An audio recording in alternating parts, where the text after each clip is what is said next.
피한정후견이 나옵니다. 일단 좀 생각을 좀 해볼 게 있는데,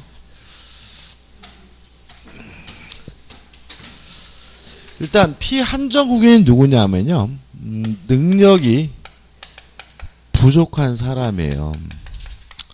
부족한 사람으로서 한정, 후견, 계시, 선고가 있으면 이 사람을 우리가 한정후견인이라고 합니다. 한정후견 계시죠?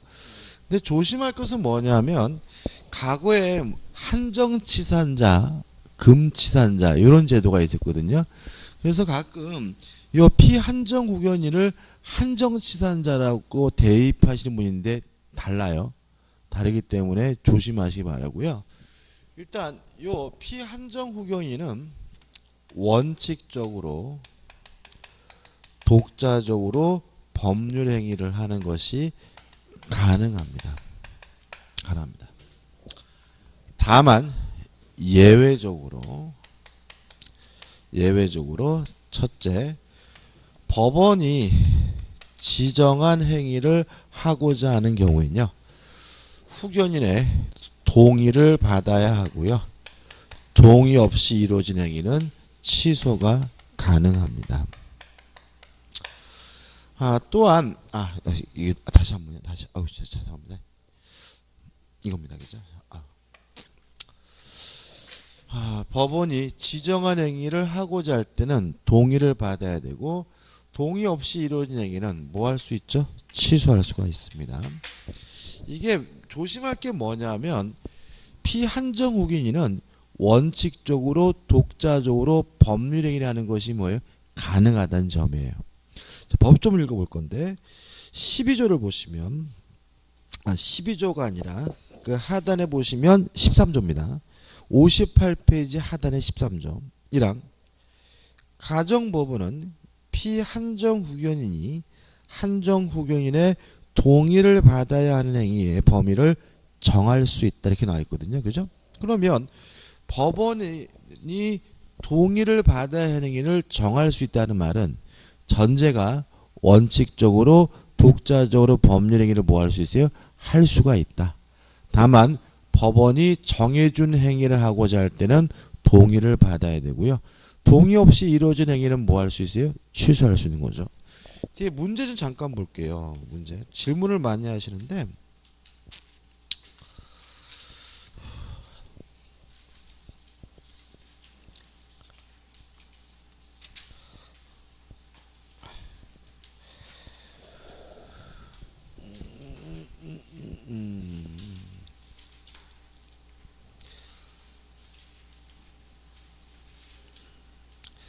(9번에) 118페이지 9번 문제입니다. 118페이지 9번 문제예요.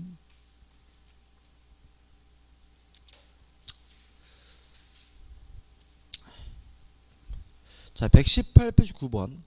다음은 한정후견 개시 가능 기술이다. 틀린 것은 4번 문제를 볼게요.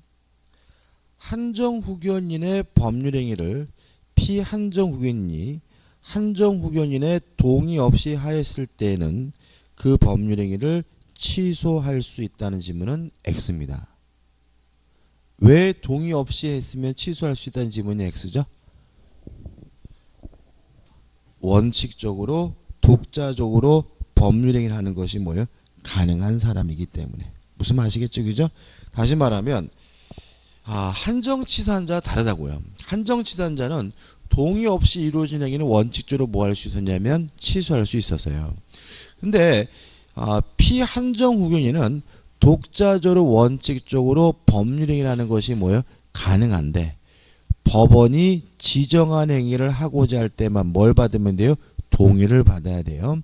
따라서 요 4번 지문처럼 아무런 전제 없이 피한정후견인이 법률행위를 하면은 취소할 수 있다는 지문은 뭐가 돼요? X가 되는 거니까 조심하셔야 돼요.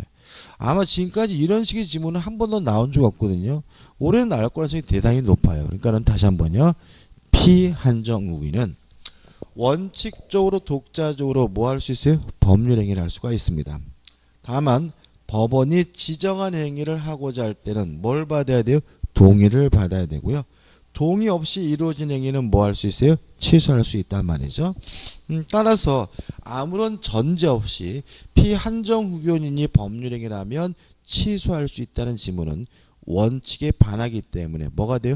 X가 되고요. 따라서 이 문제의 답은 몇 번이죠? 4번임을 잊지 마시고 대단히 뭐요?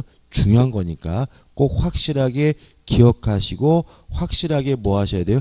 이해하셔야 됩니다. 아직도 의문이 있으신 분 있으세요? 없죠, 그죠? 다시 한번 피한정 후견인은 뭐라고요? 독자적으로 법률행위를 할 수가 있습니다. 법원이 정해준 행위를 하고자 할 때만 뭘 받아야 돼요? 동의를 받아야 됩니다. 따라서 피한정 후견인이 법률행위라면 취소할 수 있다는 지문은 원칙적으로 뭐가 돼요? X가 된다는 거 항상 뭐 하셔야 돼요? 조심하셔야 되고 최근에 롯데그룹의 신교크 회장님이 한정 후견 개시 선고를 받았거든요. 그러면 신교크 회장님은 지금 어떤 상태냐면 독자적으로 스스로도 뭐 할 수 있어요? 법률행위를 할 수 있어요. 다만 법원이 지정한 행위를 하고자 할 때만 뭘 받아야 돼요? 동의를 받아야 되는 상태인 것이죠. 그죠? 이거 좀 이해하시기 바라고 중요합니다. 자, 다시 뒤로 갈게요. 다시 뒤로 오셔서 이제 내용을 보잔 말이죠. 58페이지입니다. 58페이지에서 조문 밑에 이 한정 후견 개시 심판의 요건에서 가 실질적 요건은 능력이 부족한 사람입니다. 이것도 한번 나왔죠. 만약에 능력이 부족한 정도가 아니라 결여됐다면 그 사람 우리가 뭐죠? 피성년 후견인. 다시 말하면 성년 후견 개시 선고를 해야 되고요. 형식적 요건은 청구권자의 청구와 가정법원의 뭐가요? 심판이 필요한데 청구권자가 나오고 있습니다. A. 본인 스스로 청구할 수 있고요. 배우자도 청구할 수 있고 사촌 이내의 친족도 청구할 수 있어요. 롯데그룹 신교크 회장님은 누가 청구했죠? 여동생이 청구했습니다. 여동생이. 그러니까 여동생은 몇 촌이죠? 2촌이죠. 2촌이니까 사촌 이내의 친족이기 때문에 여동생이 청구했고요. 그 다음에 B번 해가지고 좀 길죠. B번은 줄여서 그냥 후견인 또는 후견 감독인 이렇게 적어서 기억하면 되겠죠. 다시 말하면 후견인 또는 후견 감독인이 뭐 할 수 있어요? 청구할 수 있고요. C번 검사 또는 지방자치단체장도 청구할 수 있습니다. 여기서 한번 나왔던 것은 지방자치단체장이 나왔습니다. 왜 그러냐면 과거에는 검사만 규정하고 있었는데 개정을 통해서 지방자치단체장도 뭐하고 있죠? 추가하고 있습니다. 일단 검사는 공익의 대표입니다. 공익의 대표이기 때문에 민사적인 사항에 대해서도 국가를 대신하게 돼요. 그래서 만약에 능력이 부족한 사람으로서 도움이 필요한 사람이 있다라고 판단된다면 누가요? 검사가 가정법원에다가 청구하도록 규정을 하고 있었는데 맨날 검사는 뭐 하느라고 바쁘죠?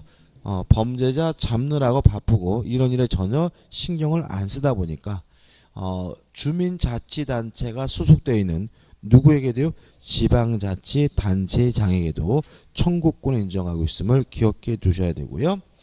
2번 누가 관할합니까? 가정법원이 전속 관할하게 됩니다. 그 다음 우측에 보시면 이제 능력이 나오죠. 가 피한정 후견인은 원칙적으로 독자적으로 법률하는 것이 가능한데 다만 가정법원이 정해준 행위를 하고자 할 때는 후견인의 뭐가 필요하죠? 동의를 받아야 되고요. 나번에 입원해 가지고 물론 이러한 범위를 변경하는 거 가능하고요. 그 다음에 3번 만약에 동의를 해야 되는데 안 한다면 가정법원이 동의에 가름하는 허가를 할 수 있다는 거 기억해 주시기 바라고요. 다음 일용품이나 또는 일상생품을 구입하는 것은 과도하지 않자면 독자조하는 것이 뭐예요? 가능하다는 것도 기억해 두시면 되겠죠. 그 다음에 5번입니다. 한정후견 종료 심판인데 뭐 간단하죠. 실제로 원인이 소멸됐어요. 능력이 회복됐어요. 그러면 법원은 한정 후견 종류의 심판을 하게 되고요. 그러면 능력이 뭐죠? 능력이 뭐죠? 회복되게 됩니다. 일단 정리를 해볼까요? 필요한 것만 이렇게 정리하면 되겠죠. 자, 능력이 부족한 자로서 한정 후견 개시 선고를 받은 사람을 우리가 뭐죠? 비한정 후견인이라고 하고요. 이 사람은 원칙적으로 독자적으로 법률행위 가능하고요. 하나 더 추가한다면 일용품이나 생필품을 구입하는 것도 독자적으로 가능하죠. 따라서 동의를 얻어야 할 수 있는 행위는 뭐죠? 법원이 지정한 행위고요. 법원이 지정한 행위를 동의 없이 하게 되면 뭐 할 수 있어요? 취소할 수 있다는 거죠. 그 다음에 가끔 시험 문제 나오는 것은 뭐냐면 청구권자가 가끔 나옵니다. 누가 청구할 수 있느냐? 첫째, 본인 스스로도 청구할 수 있고 배우자도 청구할 수 있고 사촌 이내의 친족도 뭐 할 수 있죠? 청구할 수 있고요. 그 다음에 두 번째, 후견, 감독인도 청구할 수 있고 세 번째, 검사 및 지방자치 단체장도 청구할 수가 있다. 이 정도만 정리하시면 충분히 문제를 풀 수가 있습니다. 다음 넘겨보시면 이제 뭐가 나오냐면 피성년 후견인이 나와요. 일단 개념은 능력이 부족한 자가 아니라 결여된 자입니다. 능력이 결여된 자로서 법원에서 성년, 후견, 개시, 선고가 내려지면 이 사람은 우리가 뭐라 그러냐면 피성년 후견인이라고 하고요.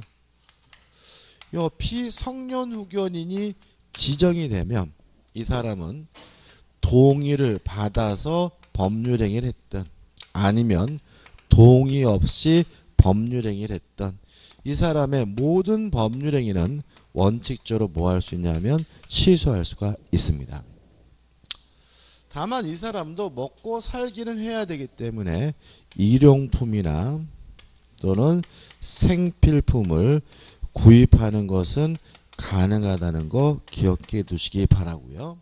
나머지는 똑같습니다. 뭐 청구권자도 본인 배우자, 사촌인의 친족, 후견인 또는 후견 감독인, 검사와 지방자치단체장도 가적이죠. 그럼 결국 우리가 구별할 것은 몇 가지 안 됩니다. 첫째는 요건이죠. 피한정 후견인은 능력이 뭐한 사람이죠? 부족한 사람인데 이 사람은 능력이 뭐가 된 사람이에요? 결여된 사람이고요. 그 다음에 피한정 후견인은 원칙적 독자적으로 법률행위를 할 수가 있는 사람인데 이 사람은 능력이 결여됐으니까 동의를 받든 안 받든 무조건 법률행위를 하면 뭐 할 수 있어요? 취소할 수 있다는 점 주의하시기 바라고. 신격호 회장님이 원래는 여동생이 뭘 해달라고 청구했죠? 성년 후견 개시 선고해달라고 청구했거든요.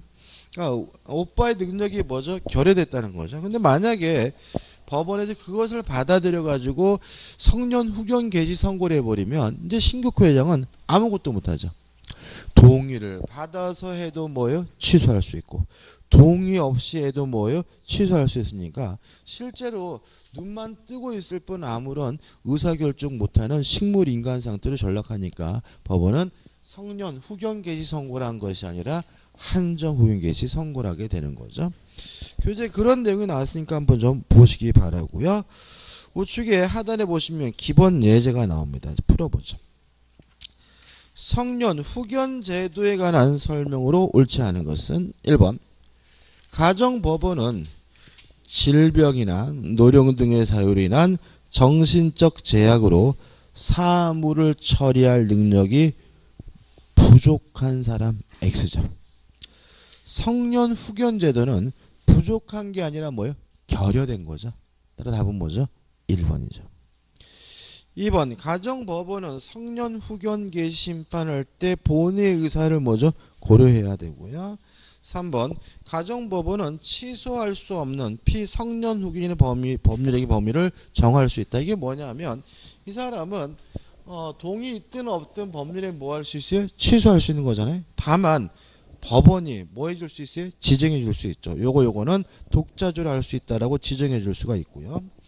4번 피성년 후견이 일용품 구입 등 일상생활에 필요하고 그 대가가 과도하지 아니한 법률행위를 한 경우 성년 후견이 이를 취소할 수 없다. 맞습니다. 왜냐하면 일용품이나 생필품을 구입하는 것은 독자적으로 할 수가 있고요. 그 다음 넘기셔서 이제 5번입니다. 성년 후견 개시 원인이 소멸된 경우에 지방자치단체장은 가정법원에서 성년 후견 종료 심판을 청구할 수 있다는 질문도 뭐죠? 맞는 질문이죠. 왜 뭐가 문제 있나요? 뭐 문제 있나요? 뭐 문제 있어요?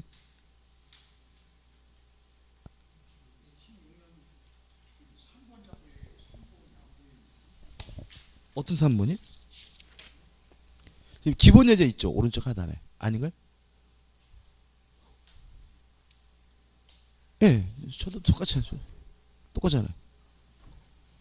뭘 또 지금 몇 페이지 보고 있냐면 61페이지요. 61페이지 하단에 오른쪽 하단에 기본 예제 그거 풀었죠. 그죠? 그거 풀었죠. 그죠? 자, 한 장 넘길 겁니다. 그죠? 넘기셔가지고 62페이지 한 장 넘기셔야죠. 넘기셔가지고 62페이지 이제 뭐가 나오냐면 특정 후견 개시의 심판이 나옵니다. 자, 이건 중요한 건 아닙니다. 개념만 아시면 되는데, 그러니까 전반적으로 후견이 필요한 것이 아니라, 같이 보셔야죠. 자꾸 이렇게 단대 보시니까 못 쫓아져 오시지. 그죠? 지금 우리 뭐 볼 거죠? 특정 후견의 심판입니다. 그죠? 자, 이건 뭐냐면, 전반적으로 후견이 필요한 것이 아니라, 뭐죠? 특정된 부분에 대한 후견이 필요하다는 거죠. 법조문만 한번 읽어보겠습니다. 14조에 2가 있죠. 제가 읽어볼게요. 1항. 가정법원은 질병, 장애, 노령, 그 밖의 사유로 정신적 제약으로 일시적 후원, 여기서 동글뱅이 쳐놓으시고 일시적 후원 또는 특정한 사무, 여기다도 어떻게 해요? 동글뱅이 치는 거죠. 그죠? 그러면 특정 후견 심판을 언제 하냐면 일시적 후원이나 특정한 사무에 관한 후원이 필요할 때 뭘 하게 됩니까? 특정 후견 심판을 하게 된다는 거죠. 그죠? 다시 한번요. 특정 후견 심판 언제 합니까? 일시적 후원이나 특정 사무에 관한 후원이 필요한 경우에 뭐죠? 하게 되고요. 나머지 것들은 뭐 의미 없습니다. 뭐 청구권자도 비슷하거든요. 그래서 이렇게 일시적이나 특정한 경우에는 특정 후견 심판하게 되고 그 범위에서 국가가 개입하게 된다 정도만 기억하시면 됩니다. 끝입니다. 자, 오른쪽을 보시면 63페이지에 제한 능력자에 뭐가 나오죠? 법정 대리인에서 1번 미성년자의 법정 대리는 친권자입니다. 만약에 친권자가 없다면 누가요? 후견인이 하게 되는데 가번에 그 친권자에서 1번 친권의 공동행사 이런 말이 나와 있는데 자, 이게 무슨 말이냐면 어머니도 친권자고 아버지도 뭐예요? 친권자입니다. 따라서 둘의 친권을 어떻게 해야 돼요? 공동으로 행사해야 되고요. 특히 뭐는 반드시 공동으로 해야 되냐면 의사결정만은 반드시 공동으로 해야 됩니다. 예를 들어서 아이가 미성년자인 아이가 있는데 7살이에요. 지금 학교를 보낼지 아니면 8살에 보낼지를 결정할 때 친권을 공동으로 행사해야 된다는 말은 어머니 아버지가 함께 결정해야 된다는 얘기고요. 물론 다음날 학교에 데려가는 거는 엄마 혼자 데려가도 상관이 없습니다. 뭐만 공동으로 하면 되죠? 의사결정만 공동으로 하게 되면 주의하시기 바라고. 그 다음에 나번에서 만약에 친권자가 없다면 누가요? 후견인이 법정 대리인이 됩니다. 그래서 후견이 되는 순서는요. 첫째가 지정 후견인이에요. 예를 들어서 어머니가 먼저 돌아가시고 나중에 아버지가 또 돌아가시게 됐는데 후견인을 뭐 하게 되면요? 지정하게 되면 그 지정된 사람이 뭐죠? 최우선 후견인이 되고요. 만약에 지정 후견인이 없다면 법정 후견인 해가지고 첫째 직계 혈족이 우선 첫 번째입니다. 그래서 할머니 할아버지가 뭐죠? 가장 우선하고요. 만약에 할머니 할아버지가 없다면 삼촌 이내의 반기혈축 순서로 가게 되고요. 만약에 법정 후견인도 없다면 법원에서 후견인을 뭐하게 되죠? 선임하게 되는 거죠. 2번 피한정 후견인과 피성년 후견인의 법정 대리인은 가번에서 직권으로 선임합니다. 가번 한번 읽어볼게요. 피한정 후견인과 피성년 후견인의 법정 대리인은 누구죠? 후견인이다. 후견인은 가정법원이 어떻게 해요? 직권으로 선임합니다. 이 직권이라는 거 좀 기억해 두세요. 이게 또 나올 가능성이 있는데 왜 그러냐면 그 신교구 회장님이 한정 후견계의 선고를 할 당시에 여동생이 후견인을 뭐죠? 아들 딸로 해달라고 청구를 했어요. 후견을 누구래요? 아들 딸로. 그랬더니 법원이 그것을 받아들이지 않고요. 법률사무소 로펌을 후견인으로 지정해 버렸습니다. 그럼 결국은 법원은 청구권자의 청구에 뭐 되지 않는다는 거예요? 기속되지 않는다는 거죠. 스스로 판단했을 때 가장 적합한 존재로 판단된다면 직권으로 뭘 정합니까? 후견인을 정하는 거잖아요. 그래서 만약에 이것이 직권으로 선임한다 그러면 뭐예요? 맞는 말이지만 청구권자의 청구에 의하여 선임한다 그러면 뭐예요? X가 되는 거죠. 다시 말씀드릴게요. 자, 한정 후견 계시든 성년 후견 계시든 재판을 시작하려면 청구권자의 뭐가 필요합니까? 청구가 필요한 거죠. 그렇지만 후견인을 누구로 정할지는 법원이 어떻게 해요? 직권으로 결정하게 되고요. 청구권자의 청구에 뭐 하지 않습니까? 기속되지 않는다는 거죠. 따라서 직권으로 선임한다 그러면 뭐예요? 맞는 말이지만 청구권자의 청구에 의하여 선임한다 그러면 뭐가 돼요? X가 되고요. 또 시사적인 것과 관련이 있기 때문에 출제될 수 있으니까 주의하시기 바라고요. 4번 후견인의 권한 행사해가지고 동의권 해가지고 나왔는데 한번 보시는데 여기선 낼 건 아니기 때문에 큰 의미는 없고요. 넘겨보시면 법정 대리인의 권한 해가지고 일단 동의권 있고 대리권 있고 취소권 있어요. 자, 이런 얘기죠. 일단 법정 대리인은 제한 능력자의 법률행위에 대해서 뭐 할 수 있어요? 동의할 수 있고요. 또 대리할 수도 있고 또 뭐 할 수도 있어요? 취소할 수도 있죠. 근데 항상 조심할 것은 뭐예요? 나번이죠. 성년 후견인은 2에서 제3법상 법률의 경우에는 동의권은 없고 법률행위의 대리권과 취소권만을 가진다. 자, 왜 이런 말이 나오냐면 요것 때문에 그렇습니다. 피성년 후견인은 동의를 받아서 법률행위라도 뭐 할 수 있어요? 취소할 수 있잖아요. 그 말은 성년 후견인에게는 뭐가 없다는 거죠? 동의권이 없다는 거죠. 다시 말하면 피성년 후견인은 어차피 동의를 얻어서 법률행위를 하더라도 뭐 할 수 있습니까? 취소할 수가 있으므로 피성년 후견인의 성년 후견인은 뭐가 없습니까? 동의권이 없다는 거 꼭 기억해 두시기 바랍니다. 아주 용어를 그지같이 만들어 놔가지고 할 때마다 막 혀가 꼬여요 제가.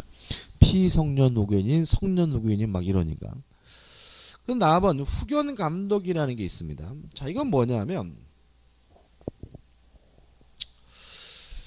후견인은 항상 뭐가 있냐면요, 위험성이 있어요. 본인의 재산을 빼돌릴 수가 있죠. 예를 들어 가지고 남편이 뭐예요? 맨날 술만 먹고 뭐예요? 좁혀요. 그래서 어떻게 해요? 정신병원에 어떻게 해요? 입원시킨 후 배우자가 뭐예요? 능력이 결여됐다는 이유로 뭘 받는다면요? 성년 후견 개시 선고를 받는다면 이제는 그 남편은 뭐죠? 아무것도 못하고 배우자가 후견인으로서 모든 걸 혼자 하고 재산을 뭐 할 수 있어요? 빼돌릴 위험이 있죠. 그래서 후견인을 선임하면서 누구도 선임하게 되냐면 후견 감독인이라는 걸 또 선임해요. 그러니까 후견인만 선임하는 게 아니라 누구도요? 후견 감독인도. 과거에 우리 민법 이걸 우리가 친족회라고 했거든요. 그래서 어떤 식으로 하냐면 남편이 만약에 피성년 후견이어서 배우자가 후견인이 되면 후견 감독인은 시댁 식구, 뭐죠? 시동생이나 시아버지, 시어머니 해가지고 서로 견제할 수 있도록 어떻게 하게 되고요. 따라서 후견 감독인은 갑은 뭘 하냐면 후견인의 사물을 감독하고요. 만약에 후견인이 없으면 가정법원에서 선임을 청구해야 되고요. 납은 그 다음에 급박한 사정이 있다면 일정을 행위할 수가 있고요.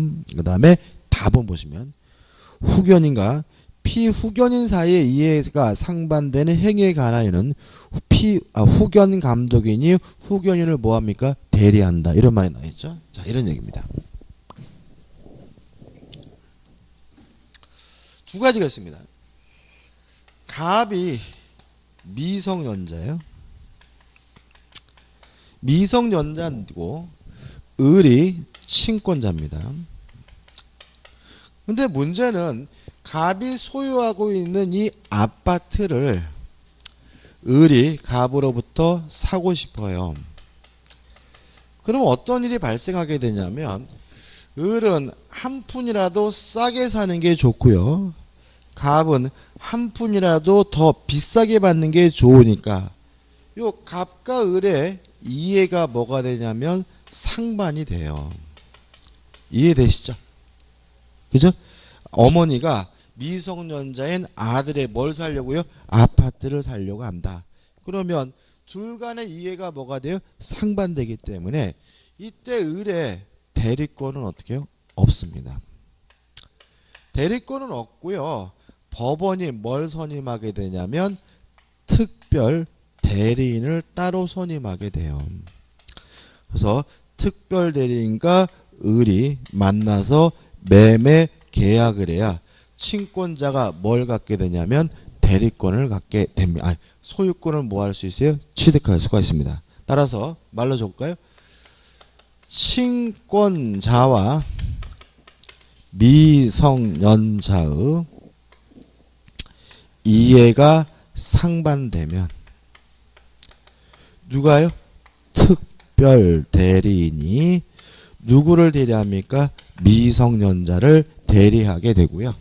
그 범위에서 친권자의 대리권은 뭐가 되는 거죠? 박탈되게 되는 거죠. 이해되시죠? 그죠? 자, 근데 지금 본 거는 뭐냐면 그게 아닌 거죠. 그죠? 이해될까요? 갑이요. 피성년 후견인이에요. 갑이 아파트를 가지고 있는데 을 성년 후견인이 갑이 소유하고 있는 아파트를 뭐 하려고 하냐면 살려고 해요. 그럼 이 경우에도 뭐가 되는 거죠?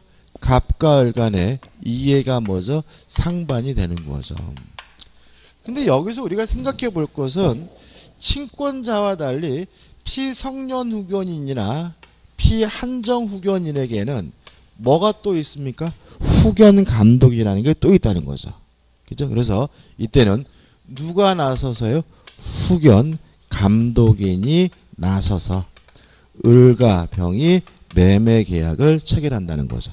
따라서 미성년자와 친권자가 이해가 상반되면 누가 등장하게 돼요? 특별 대리인이 등장하고요. 후견인과 피후견인의 이해가 상반되는 경우는 누가요? 후견 감독인이 대신 대리권 행사하게 됨을 주의하시기 바랍니다. 이것이 뭐죠? 나번이에요. 다번이에요. 다시 한번 읽어볼까요? 후견인과 피후견인 사이에 이해가 상반되는 행위에 관하여는 누가요? 후견 감독인이 피후견인을 뭐예요? 대리하고요. 미성년자와 친권자의 이해가 상반되는 경우는 누가요? 특별 대리인이 미성년자를 대리한다는 것도 함께 기억해 두시기 바랍니다. 그 다음 3번 해가지고 제한 능력자의 상대방의 보호가 나옵니다. 자, 요 부분은요, 우리가 미성년자로 대입해서 공부하셔야 돼요. 그러니까 요런 것들을 집어넣게 되면 아주 말이 복잡해지고요. 또 시험 문제도 안 돼요. 안 나와요. 그래서 요 상대방 보호는 누구로 한정해서요? 미성년자로 한정해가지고 생각하시고 미성년자로 한정해가지고 이해하시면 되고요. 자, 요런 문제입니다.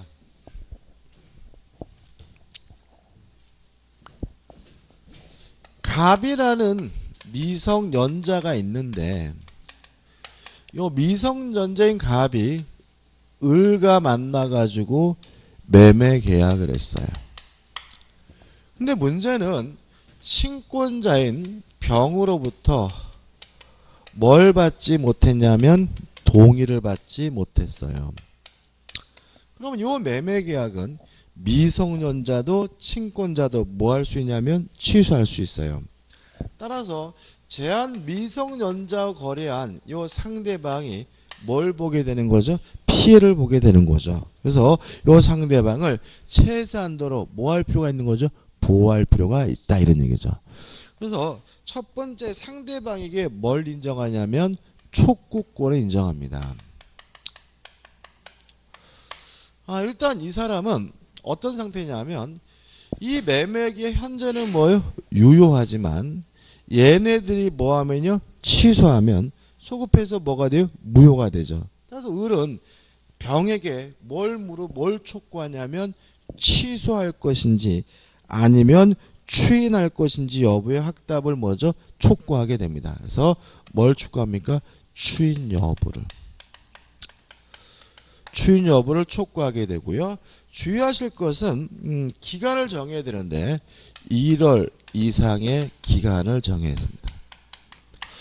이것도 이제 우리가 나중에 무권 대리인에서 하게 되는데 무권 대리인과 거래한 상대방은 상당한 기간을 정해서 최고예요. 거기서 뭐예요? 상당한 기간. 여기는 뭐예요? 1월 이상의 기간이에요. 그래서 1월 이상 기간이기 때문에 만약에 이거를 상당한 기간 그럼 뭐가 돼요? X가 됨을 주의하시기 바라고, 이러한 1월 이상 기간을 정해서 촉구했는데도요 확답을 바라지 않아요. 말을 씹으면 원칙적으로 뭐 한 것으로 보냐면 추인한 것으로 봅니다. 그죠? 원칙적으로 뭐 한 것으로 봐요? 추인한 것으로 봐요. 이것도 무권 대리인과 반대예요. 그러니까 무권 대리의 경우에는 확답을 바라지 않으면 추인을 거절한 것으로 보거든요. 근데 여기서 뭐 한 것으로 봐요? 추인한 것으로 보고요. 다만 예외적으로 추인하기 위해서 특별한 절차가 필요한 경우에는 이때는 뭐 하는 것으로 보냐면 추인을 거절한 것으로 봄을 주의하시기 바랍니다. 그 다음에 상대방은 갑과 만나서 매매와 같은 계약을 한 상대방은 뭘 할 수 있냐면 철회할 수가 있어요. 물론 이 철회는 언제까지 할 수 있냐면 추인 전까지만 할 수 있고요. 선의 상대방만이 철회할 수 있고 악의 상대방은 철회할 수 없다는 거 주의하시기 바라고요. 만약에 미성년자로부터 단독행위를 당했다면 이때는 상대방은 뭐 할 수 있냐면 거절할 수가 있는데 이 거절도 물론 추인 전까지만 할 수 있다는 점은 마찬가지지만 거절은 선의 상대방뿐만 아니라 악의 상대방도 할 수 있음을 주의하시기 바랍니다. 정리해 볼게요. 미성년자와 거래한 상대방은 첫째, 촉구할 수가 있습니다. 뭘 촉구하죠? 추인 여부를.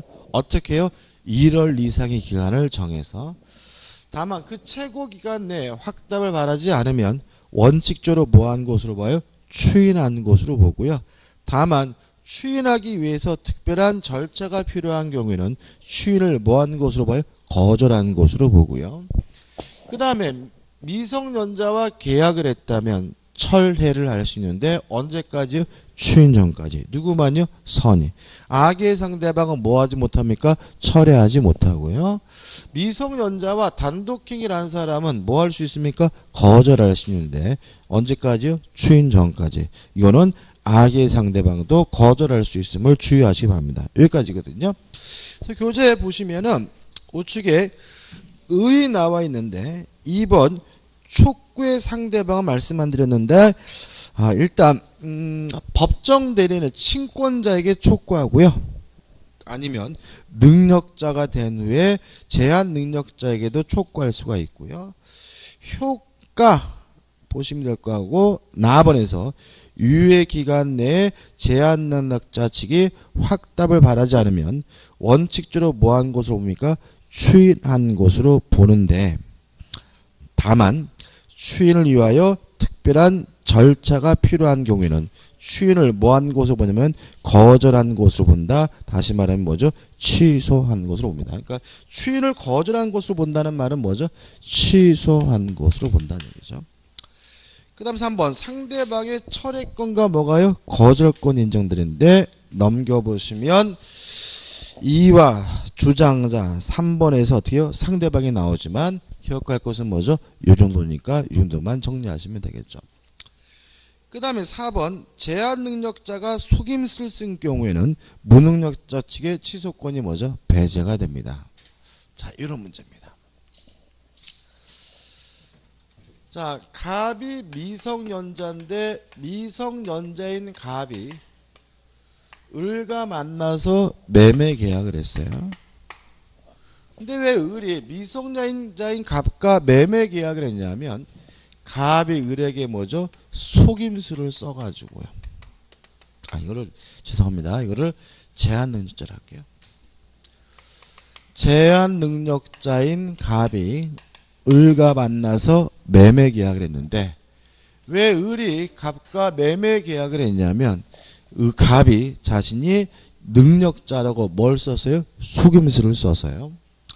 첫 번째 기억할 것은 뭐냐면 요 속임수가 되기 위해서는 적극적 행위가 필요하다는 것이 우리 판례 입장입니다.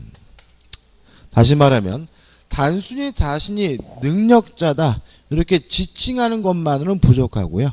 뭐 서류를 위조 또는 변조하거나 신분증을 위조 변조하는 것과 같은 뭐가 필요한 거죠? 적극적 행위가 필요하다는 입장이고요. 유의하실 것은 이 속임소가 미성년자나 피한정후견인의 경우에는 속임수 두 가지입니다. 능력자라고 속이든지 아니면 동의를 얻었다라고 속이는 것이 뭐예요? 속임수가 되겠지만, 피성년후견인의 경우에는 능력자라고 속이는 것만 뭐예요? 속임수고요. 동의를 얻었다라고 속이는 것은 뭐예요? 속임수가 될 수가 없다.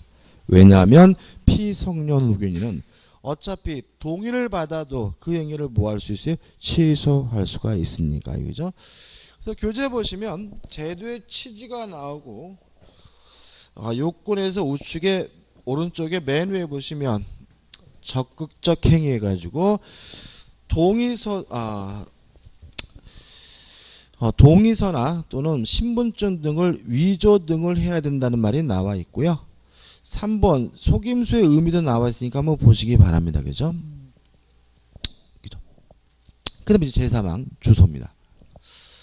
일단 1번 주소 해가지고 나오는데, 첫 번째 주의할 점은 주민등록지가 주소가 아닙니다.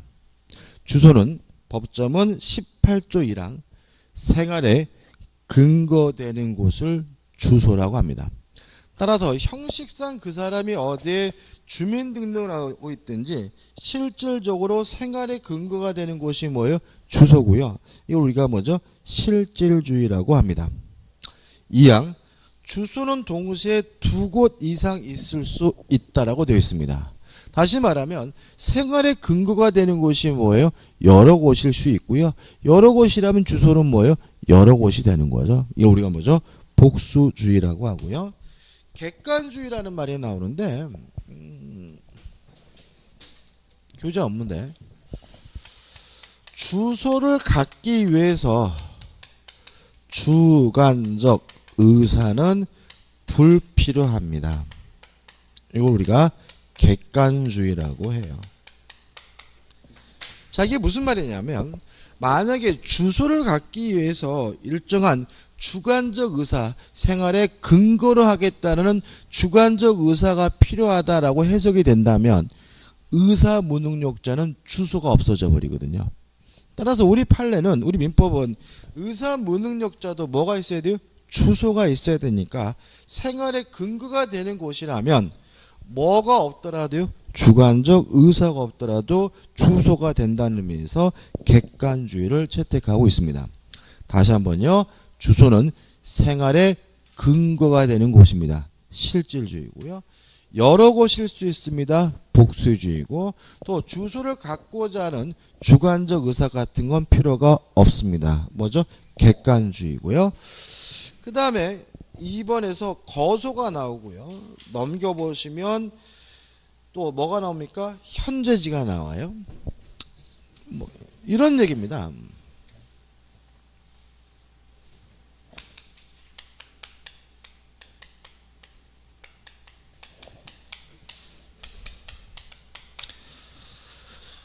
주소는요. 생활의 근거지 중심이 되는 장소가 뭐예요? 주소고 현재지는 그냥 현재 머물고 있는 곳이 뭐예요? 현재지고요.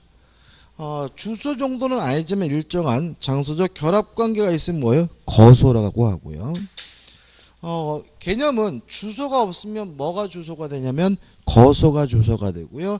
거소가 없으면 뭐죠? 현재지가 주소지 된다는 거 좀 기억해 두시기 바라고요. 그다음 마지막으로 뭐가 나오냐면 가주소가 나와요. 예를 들어 제가 지금은 이런 거 거의 없는데 주소가 서울이에요. 근데 대전에서 거래하고자 하는데 자꾸 주소가 서울인 게 불편해요. 그래서 이렇게 얘기한 거죠. 이 거래에 대해서만은 대전을 주소로 하자라고 정할 수 있고요. 그렇게 정해진 주소가 뭐라고 하냐면 가주소라고 한다. 개념만 아시면 되겠죠. 좀 쉬었다가 이제 부재와 실적을 보도록 하겠습니다.